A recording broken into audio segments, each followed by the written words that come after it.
আমি এখন মগজ রান্না করব। এই যে মগজ একদম সেদ্ধ করে ধুয়ে একদম বেল পরিষ্কার করে একদম করে নিয়েছি। এই যে ফাইনাল লুক সেদ্ধ করার পরে এখন কড়াই চুলাতে চাপাইছি। এখন তেল দেব। বিসমিল্লাহ।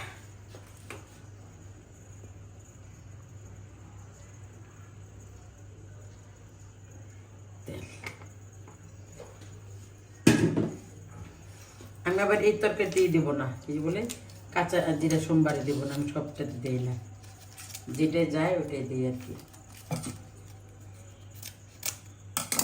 বিসমিল্লাহ। দুইটা তেজপাতা,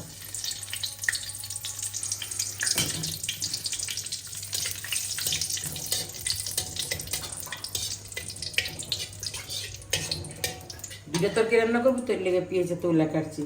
আর একটা যে ই করবো, এটা কি বলে গরুর চাপ টাইপের হবে আর কি, মেখে রাখছি ওটা। বিসমিল্লাহ।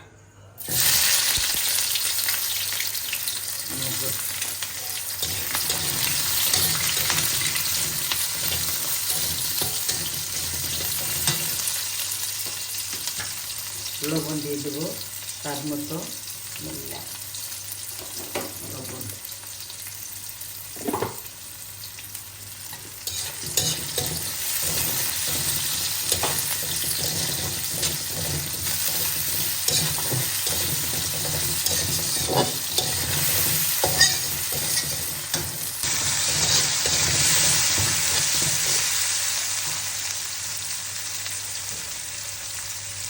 আদা বাটা,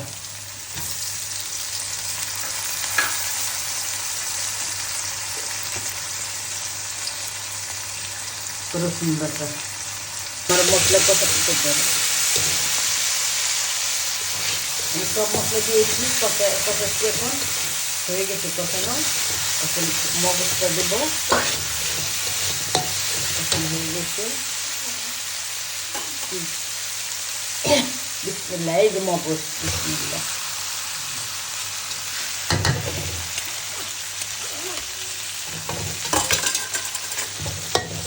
দেখছো না,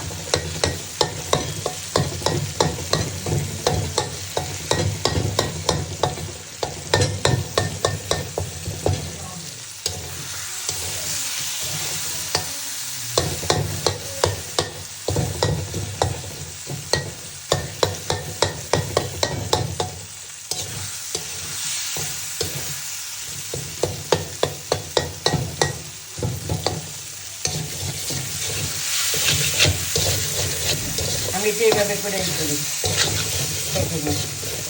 এটা কিন্তু পানি যাবে না, মশলাটা আমি একদম পানি দিয়ে কষাই নিই।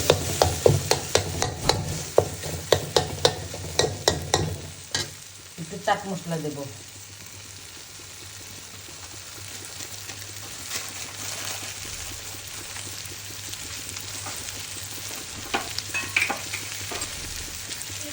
চাট মশলা।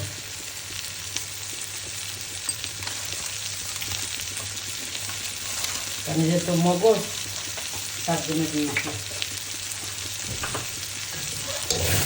চাট মশলা। আমি যেহেতু অনেক ক্যালোরি থাকে।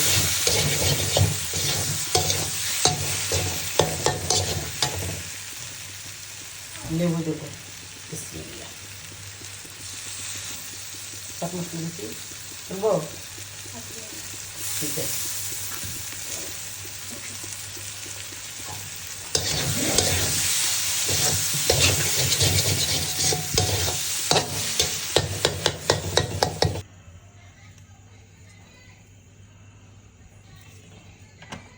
এই রেসিপির নাম হলো,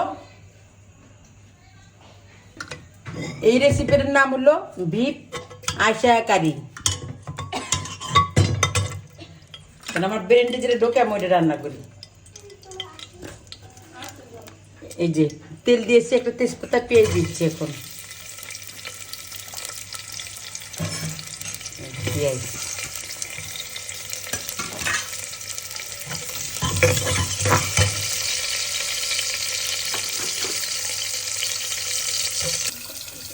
সয়া সস, ভিনিগার, আদা রসুন লবণ দিয়েছি, দিয়ে মিনিট করে রেখেছি। মানে আমি গোস্ত ঢেলে দেবো, কারণ গরু গোস্ত তো পেঁয়াজে তো ভাজতে হবে না। বিসমিল্লাহ।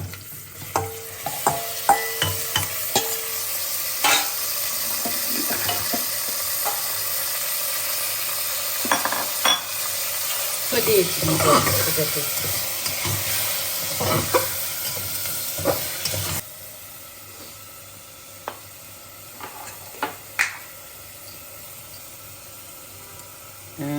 এলাচ পাউডার,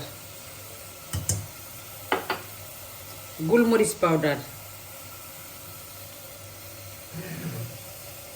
গোলমরিচ,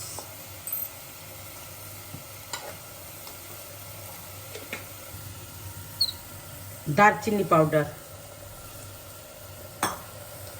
হোমমেড মশলা আমার হাতের, ধনে জিরা। বেশি মশলা দিলেও টেস্ট হয় না। চাট মশলা,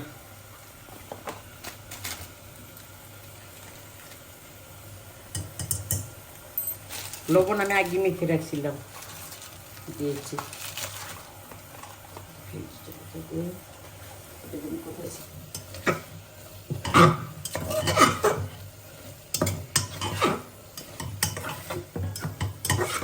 তো ড্যাডি কিন্তু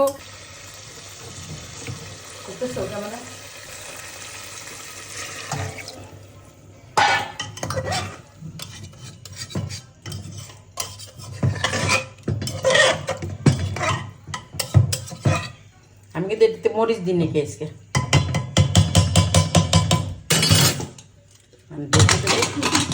তিন চারটা শীত দিলে হয়ে যাবে।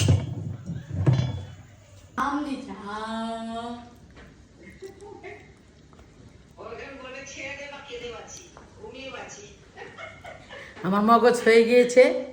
এই যে এখন বাচ্চারা খায়, বলবে কেমন হয়েছে। নিয়েছি এটা একটু ভালো হচ্ছে।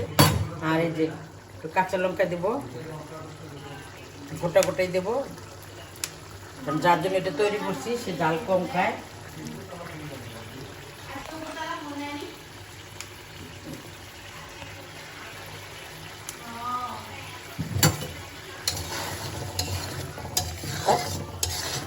এটা শুকনো শুকনো হবে। এই যে আয়শা রান্নাঘরের ভিত হয়ে গিয়েছে, এই চুলা বন্ধ। ধন্যবাদ।